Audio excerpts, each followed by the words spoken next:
Have you ever found that any of your social media posts or communications with your clients, whether they're through your website, whether they're through your messaging service, haven't really returned any customers, or you haven't had any clients who have bitten to your offers? You had received crickets for your offers online.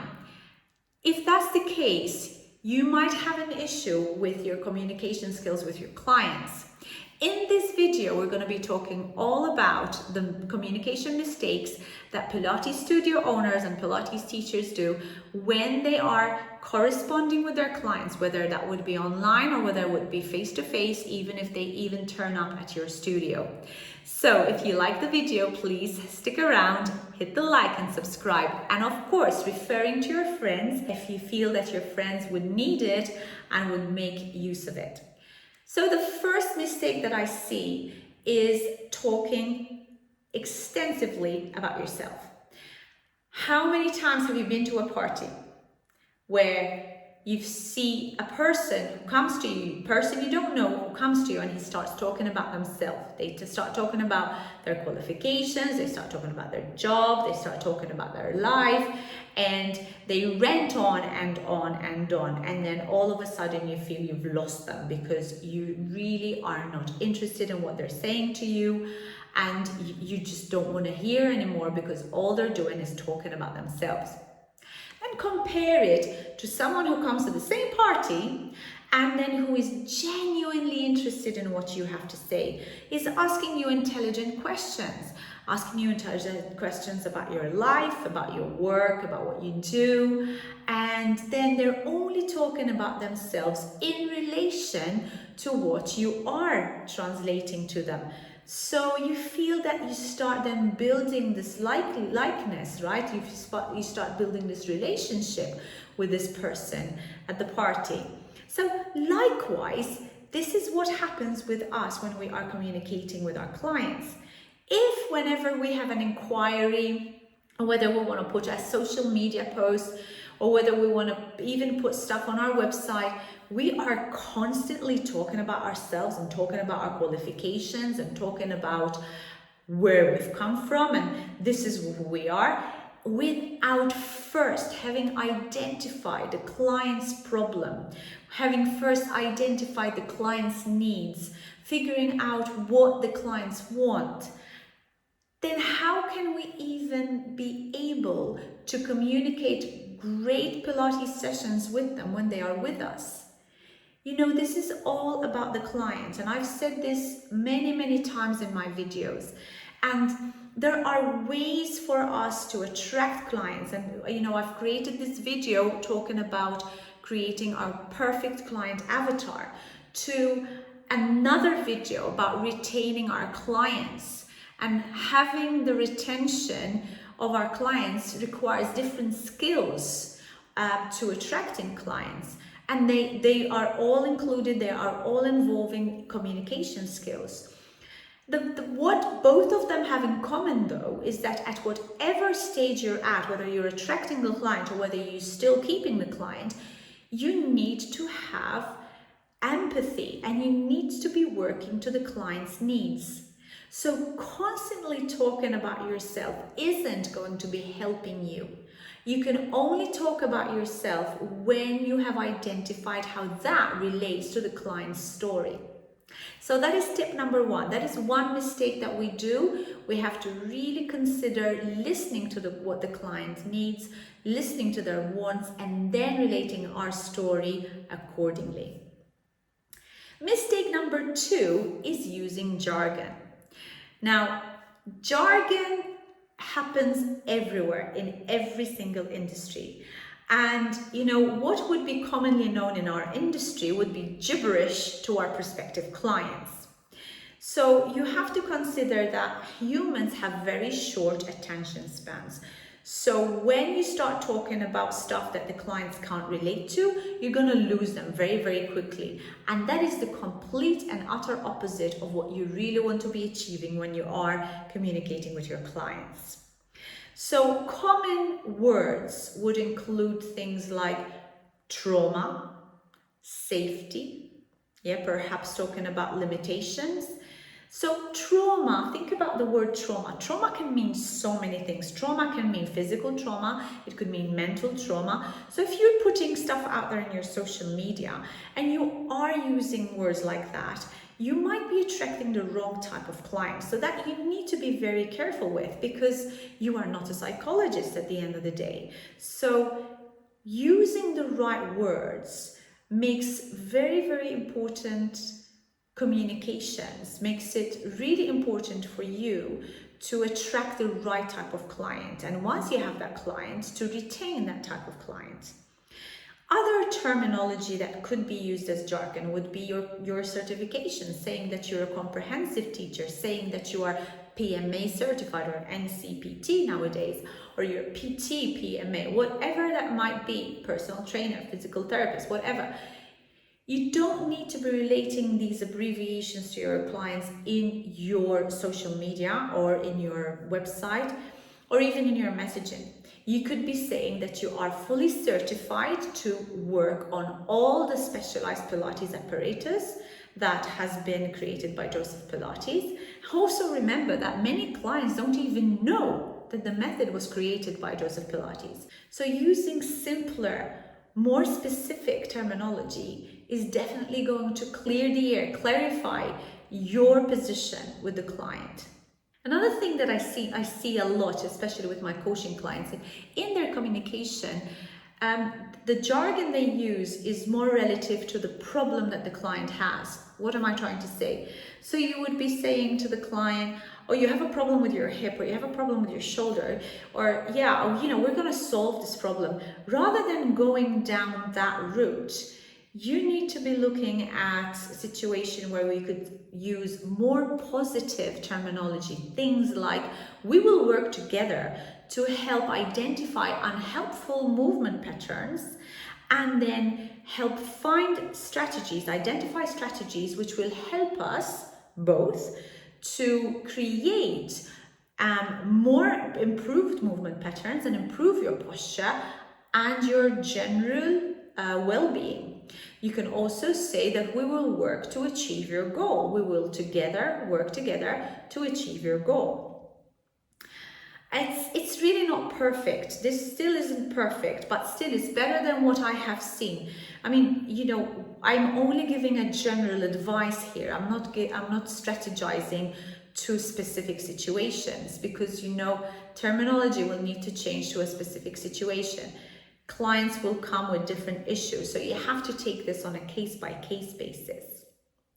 The other thing that I see in miscommunication and communication skills with clients is using words that don't really reflect the stage that your client is in their Pilates journey.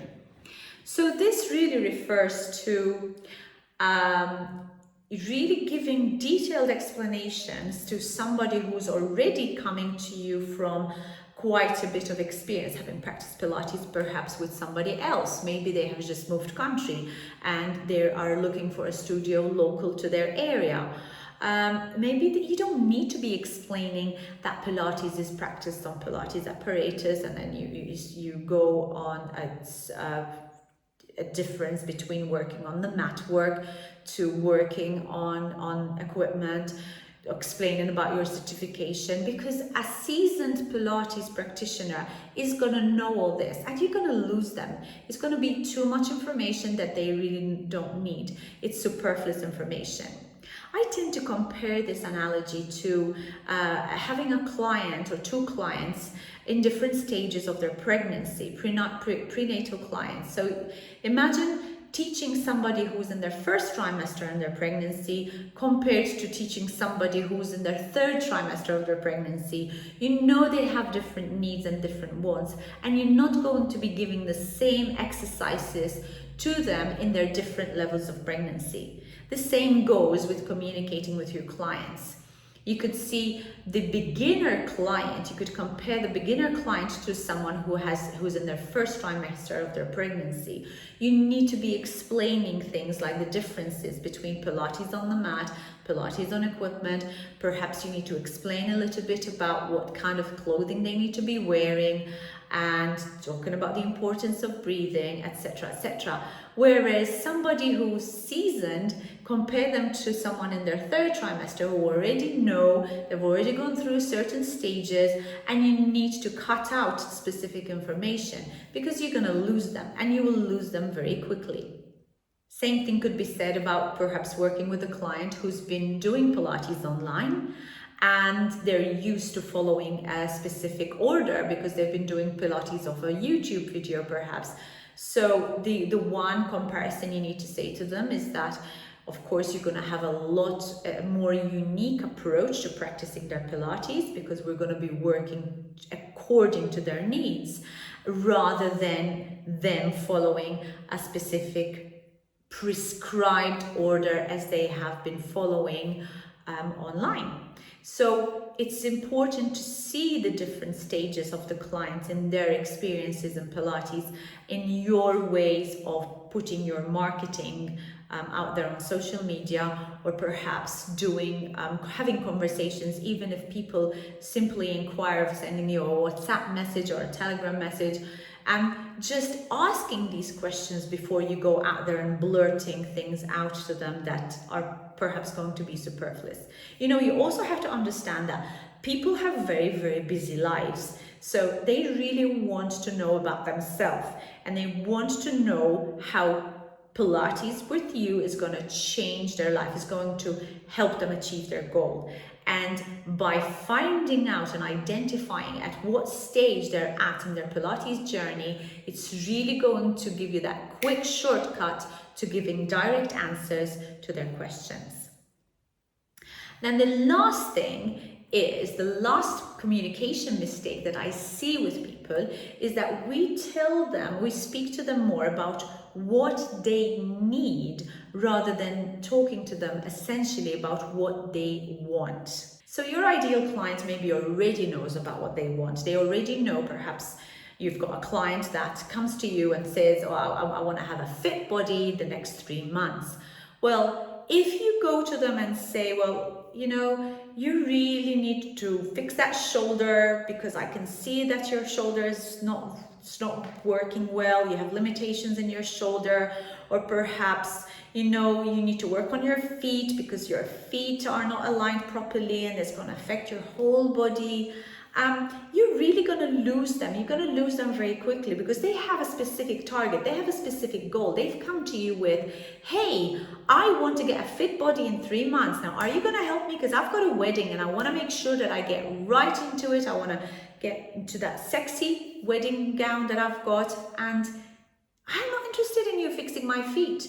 You might find as a teacher, I really want to fix your feet. I can see your pain as a Pilates teacher.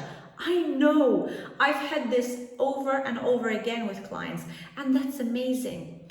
But how about you incorporate what they need in their repertoire when they're with you, when they come to you, when they start working with you, not at this stage of you're trying to pull them in, not at the marketing stage, not at the website stage, not at the social media stage, not at the time when they're sending you messages to and fro to figure out whether they should be working with you. So what you need to be looking at, rather than, hey, let's fix your foot or let's fix your shoulder, rather than looking at that, you need to know how to create an offer, to give them an offer that is going to pull them enough to be able to start working with you.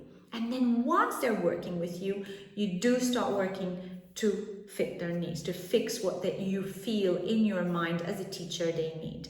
So perhaps in this case, you could be looking at perhaps, okay, we're going to be practicing private Pilates 3 times a week. We're going to be working on equipment. We're going to look at how we can chisel your body. That's going to say, yeah, fantastic. And what about looking at your nutrition to see whether you can perhaps lose a few pounds?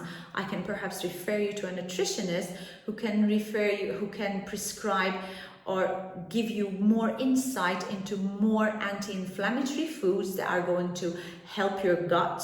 and help you detoxify, and that of course is going to help you achieve that fit body. Now, not only does that show your level of professionalism, but that's also going to start building relationships with other people in your industry in that area. So these are really the 4 biggest mistakes that I've seen. And remember that these are just examples. And then when people contact you to find out about what you can offer them, they really want to make sure that you understand their needs and their desires. So your posts, your messages, your website, your communication with them have to be clear. And your social media posts and your websites are a little bit more like a shop window. They're like a shop window that are going to be attracting the clients to you. And then once they're there, then they come in and they can look around, and then you can start offering them, okay, this is what I have to offer. This is what I think you really need. Okay, you've come for this, but I'm going to give you this. Once they're working with you, once they've gained your trust, once they've built that relationship. But the social media advertising, the social media posts, the website, your communication with them before they start has to be really done about who the client is and what they need. So think about these 4 mistakes that I've said. The first one is talking about yourself, using jargon, not addressing the different levels of their Pilates journey, and then the last one is obviously telling them what you think they need rather than what they actually want. So I hope you found these tips helpful, and I hope you found this video informative. And if you did like this video, please hit the like, subscribe, and don't forget the bell so that you're notified every time I upload a video on YouTube. Until the next video, guys, goodbye.